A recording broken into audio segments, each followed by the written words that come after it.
Studies show that organizations that give their employees more frequent feedback experiences have 14% higher retention. People are eager for feedback, and it can be hard to give employees feedback because managers are often reluctant to have difficult conversations. In this video, you're going to learn how to create more frequent feedback experiences for your employees, and also how to create a culture that embraces feedback in the workplace.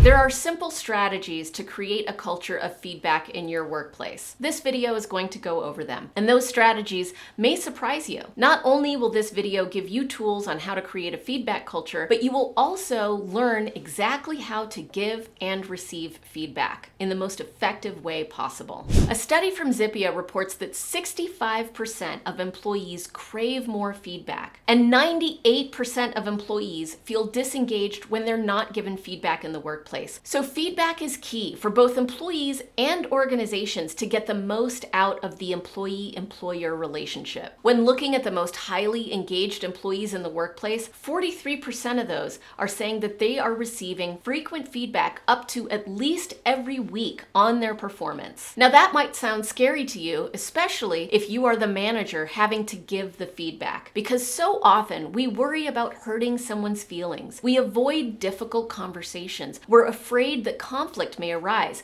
if we give someone feedback about ways in which they're not performing to the standard that we would like to see. Well, instead of thinking of it as creating conflict or disrupting the relationship, think of it as a way to help nurture and grow that employee. We all have the natural human tendency to want to grow, to want to learn, and we can do that more efficiently and more effectively if we have someone who's sharing with us the ways in which we can improve. That means you have to understand what feedback is and also what it is not.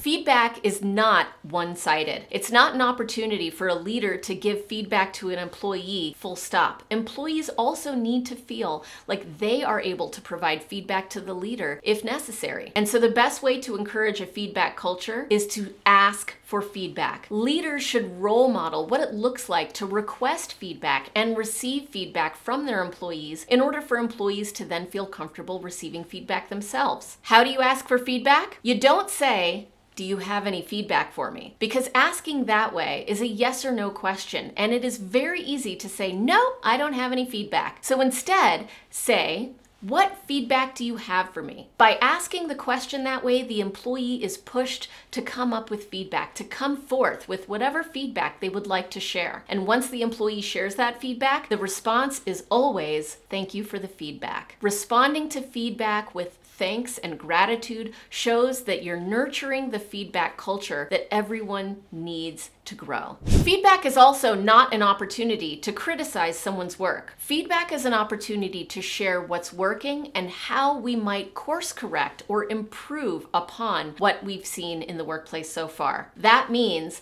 that you can start with appreciative feedback and then move to constructive feedback, but we want to avoid the dreaded feedback sandwich. The feedback sandwich is when we start with appreciative feedback, go to constructive feedback, and then quickly move back to appreciative feedback. It sandwiches the constructive feedback between two positive pieces of feedback and then starts to confuse the conversation. For example, if I said to you, "Your shirt looks fantastic.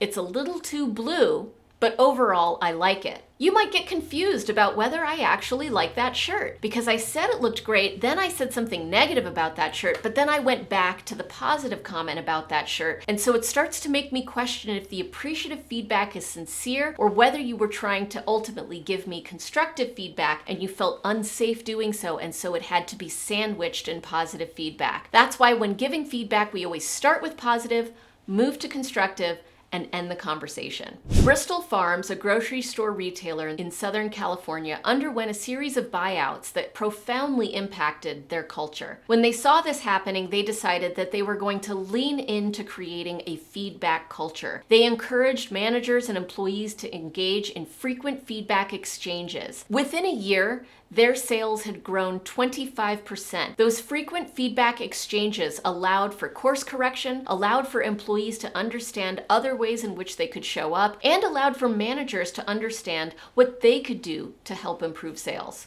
This channel is all about how to create a workplace culture that works for organizations and employees. And so let us know if you're seeing value, and also make a comment below so that we can understand how you are encouraging feedback in your organization. So we've talked about the importance of frequent feedback exchanges, and we've also talked about how to invite feedback into the organization by leaders demonstrating feedback requests in the form of, what feedback do you have for me? Now we're going to talk about how exactly to exchange feedback that is optimized for both the manager and the employee. The best feedback is tied to the cultural beliefs that you want to nurture and the organizational results that you're trying to achieve. When giving appreciative or constructive feedback, you always want to start by tying it to the cultural belief that this example was demonstrating. So for example, let's say that you have a cultural belief of team first, and you notice that someone on your team stepped into a project when one of their colleagues was sick. You would want to tie the cultural belief of team first to that example. So you would say something like, here's where I feel that you demonstrated the cultural belief of team first. When you stepped into that project when your teammate was sick, you put the health and well-being of your colleagues first, and that made a difference in the organization. Now, if you're giving constructive feedback, one way to phrase that is to say, here's where I feel you could have demonstrated the cultural belief of team first even more. And that's then course correcting. It's not criticizing someone, it's sharing with them how they can demonstrate the cultural beliefs that you're nurturing for your organization's culture. Once you've demonstrated how the thing that they did ties to the cultural belief that you'd like to see, you also need to tie it to the organizational result that it will impact. What that means is you say, by doing that, you will help us achieve our goal of, and then insert the goal that will help improve. For example, if you have a goal around improving employee engagement, perhaps that experience will help improve the employee engagement score. If that person stepped into a project that had revenue implications, then perhaps that example ties to the revenue goal that you have. There are many ways to tie employee behavior to the cultural belief and the key result. The key is to make sure that you're doing both every single time, whether it's appreciative feedback, constructive feedback, or both.